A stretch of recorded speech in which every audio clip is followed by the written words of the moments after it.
નમસ્તે મિત્રો, આજે આપણે આ વિડીયોમાં લેબોરેટરી અસિસ્ટન્ટમાં રસાયણ વિજ્ઞાનમાં જે પહેલો યુનિટ છે દ્રાવણો, જેમાં આપણે દ્રાવણોના પ્રકાર જોઈશું. જેમાં સૌથી પહેલું છે દ્રાવણ એટલે શું.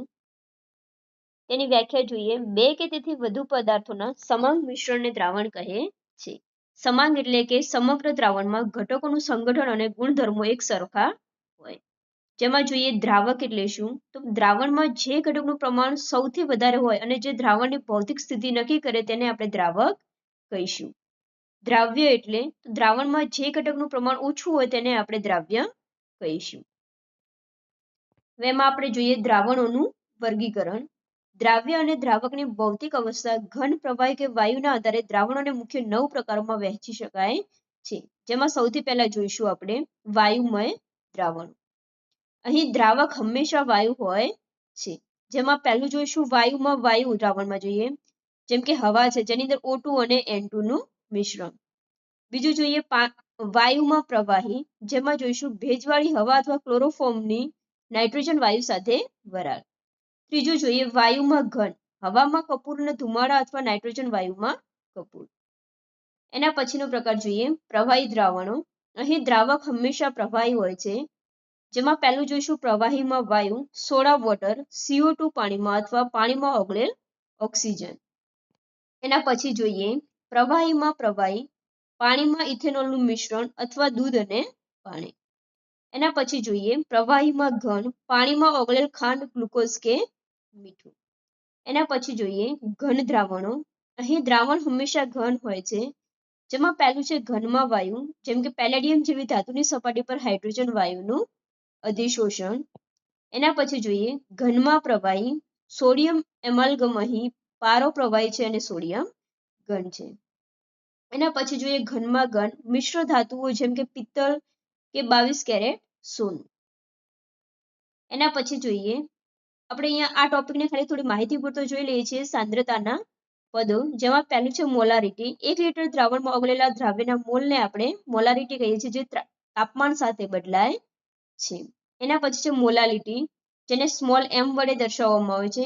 1 કિલોગ્રામ દ્રાવકમાં ઓગળેલા દ્રાવ્યના મોલ, જે તાપમાન સાથે બદલાતી નથી. પછી જોઈએ મોલ અંશ, કોઈ એક ઘટકના મોલ અને કુલ મોલનો ગુણોત્તર. અને જે મોલ અંશ x હશે જે હંમેશા 1 જેટલો હોય છે. એના પછી જોઈએ દળ ટકાવારી. જે દળ ટકાવારી થશે જેને આપણે ગુણ્યા 100 વડે પણ દર્શાવીએ છીએ ટકાવારીમાં છે. એટલે આ માહિતી પૂરતું જોઈશું અને આપણે ડિટેલમાં નેક્સ્ટ વિડીયોમાં જોઈશું. હવે આપણે જે દ્રાવણોના પ્રકારો છે જેના આપણે MCQs જોઈ લઈએ. જેમાં સૌથી પહેલો પ્રશ્ન છે ઝિંક એમાલ્ગમમાં દ્રાવણ અને દ્રાવ્યની ભૌતિક અવસ્થા અનુક્રમે શું હોય છે. પહેલું છે પ્રવાહી ઘન, બીજું છે ઘન પ્રવાહી, ત્રીજું છે પ્રવાહી પ્રવાહી અને ચોથું છે ઘન ઘન. તો જવાબ આવશે બી અહીંયા ઘન અને પ્રવાહી. એના પછીનો પ્રશ્ન જોઈએ નીચેનામાંથી કયું વાયુનું ઘનમાં દ્રાવણનું ઉદાહરણ છે. પહેલું છે પાણીમાં ઓગળેલ હાઇડ્રોજન, બીજું છે પેલેડિયમ પર હાઇડ્રોજનનું અધિશોષણ, ત્રીજું છે હવામાં ભેજ અને ચોથું છે કપૂરનું નાઇટ્રોજનમાં મિશ્રણ. તો જવાબ આવશે અહીંયા પેલેડિયમ પર હાઇડ્રોજનનું અધિશોષણ.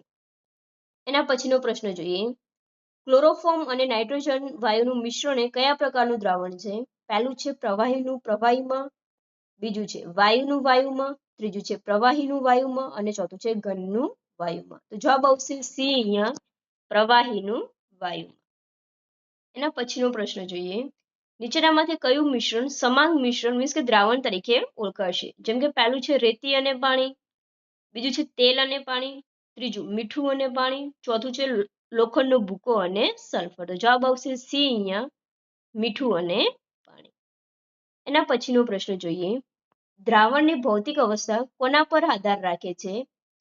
પહેલું છે દ્રાવ્ય પર, બીજું છે દ્રાવક પર, ત્રીજું પાત્રના કદ પર અને ચોથું છે તાપમાન પર. તો જવાબ આવશે બી અહીંયા દ્રાવક પર. એના પછીનો પ્રશ્ન જોઈએ નીચેનામાંથી કયું ઉદાહરણ ઘનનું વાયુમાં દ્રાવણ દર્શાવે છે. પહેલું છે આયોડિનના સ્ફટિકનું હવામાં ઉત્પાદન, બીજું છે કપૂરનું નાઇટ્રોજન વાયુમાં મિશ્રણ, ત્રીજું હવામાં રહેલા ધૂળના રજકણો અને ચોથું છે આપેલ તમામ. તો જવાબ આવશે અહીંયા ડી આપેલ તમામ. એના પછીનો પ્રશ્ન જોઈએ જ્યારે દ્રાવક તરીકે પાણી હોય ત્યારે તેવા દ્રાવણોને શું કહેવામાં આવે છે? પહેલું છે અધ્રુવીય દ્રાવણ, બીજું છે જલીય દ્રાવણ, ત્રીજું છે બિનજલીય દ્રાવણ અને ચોથું છે સંતૃપ્ત દ્રાવણ. તો જવાબ આવશે બી અહીંયા, જલીય દ્રાવણ. એના પછીનો પ્રશ્ન જોઈએ. સોનાના ઘરેણા મીન્સ કે 22 કેરેટ ગોલ્ડ એ કયા પ્રકારનું દ્રાવણ છે? પહેલું છે પ્રવાહીનું ઘનમાં, બીજું વાયુનું ઘનમાં, ત્રીજું ઘનનું ઘનમાં અને ત્રીજું છે ઘનનું પ્રવાહીમાં. તો જવાબ આવશે સી અહીંયા, ઘનનું ઘનમાં. એના પછીનો પ્રશ્ન જોઈએ. પિત્તળ એ કઈ બે ધાતુઓનું ઘન મિશ્રણ છે? પહેલું છે Cu+Sn, બીજું Cu+Zn, ત્રીજું Fe+Ni અને ચોથું છે Al+Cu. તો જવાબ આવશે બી અહીંયા, કોપર પ્લસ ઝિંક મીન્સ કે Cu+Zn.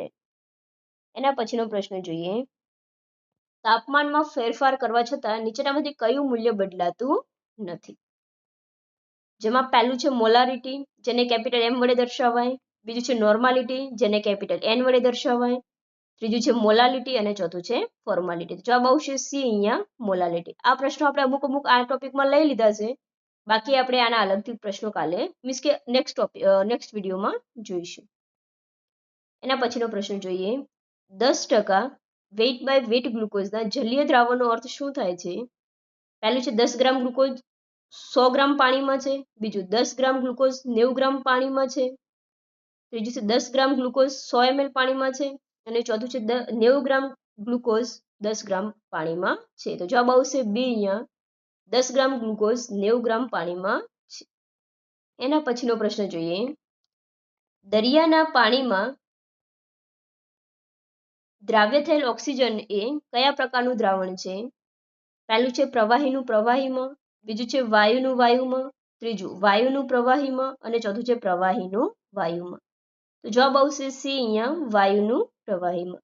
એના પછીનો પ્રશ્ન જોઈએ. મોલ અંશ x ના સંદર્ભમાં કયું વિધાન સાચું છે? પહેલું, મોલ અંશનું મૂલ્ય હંમેશા 1 થી વધુ હોય છે, બીજું મોલ અંશ તાપમાન પર આધાર રાખે છે, ત્રીજું બધા જ ઘટકોના મોલ અંશનો સરવાળો હંમેશા 1 થાય છે અને ચોથું મોલ અંશનો એકમ મોલ પર લિટર છે. તો જવાબ આવશે સી અહીંયા, બધા જ ઘટકોના મોલ અંશનો સરવાળો હંમેશા 1 થાય છે. એના પછીનો પ્રશ્ન જોઈએ. ઠંડા પીણાની બોટલમાં કયો વાયુ ઊંચા દબાણે ઓગાળેલો હોય છે? પહેલું છે O2, બીજું H2, ત્રીજું N2 અને ચોથું છે CO2. તો જવાબ આવશે ડી અહીંયા, CO2. એના પછીનો પ્રશ્ન જોઈએ. મિશ્ર ધાતુ જર્મન સિલ્વરમાં કયા ઘટકો હોય છે? પહેલું છે CuZnSn, બીજું છે CuZnNi, ત્રીજું છે CuSnL, ચોથું છે FeCrNi. તો જવાબ આવશે બી અહીંયા, કોપર, ઝિંક અને નિકલ મીન્સ કે CuZnNi. એના પછીનો પ્રશ્ન જોઈએ. જે દ્રાવણમાં વધુ દ્રાવ્ય ઓગાળી શકાય તેમ ન હોય તેવા દ્રાવણને શું કહેવાય?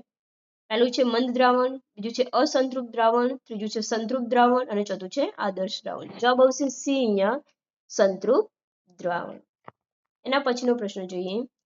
હવામાં રહેલો ભેજ એ કયા પ્રકારનું દ્રાવણ છે? પહેલું છે વાયુનું પ્રવાહીમાં, બીજું પ્રવાહીનું વાયુમાં, ત્રીજું વાયુનું વાયુમાં અને ચોથું છે પ્રવાહીનું પ્રવાહીમાં. તો જવાબ આવશે બી અહીંયા, પ્રવાહીનું વાયુમાં. એના પછીનો પ્રશ્ન જોઈએ. નીચેનામાંથી કયું સાંદ્રતા પદ તાપમાન પર આધારિત છે?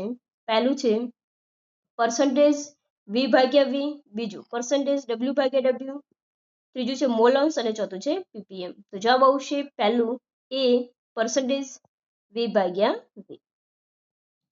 એના પછીનો પ્રશ્ન જોઈએ. જો દ્રાવક પ્રવાહી હોય અને દ્રાવ્ય વાયુ હોય તો દ્રાવણની ભૌતિક અવસ્થા કઈ હશે?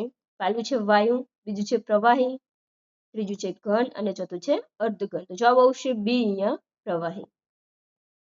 એના પછીનો પ્રશ્ન જોઈએ. દ્રાવણના અણુસંખ્યક ગુણધર્મો કોના પર આધાર રાખે છે? પહેલું છે દ્રાવ્યની પ્રકૃતિ પર, બીજું દ્રાવકની પ્રકૃતિ પર, ત્રીજું દ્રાવ્ય કણોની સંખ્યા પર અને ચોથું છે તાપમાન પર. તો જવાબ આવશે સી અહીંયા, દ્રાવણના અણુસંખ્યક ગુણધર્મો દ્રાવ્ય કણોની સંખ્યા પર આધાર રાખે છે. Thank you.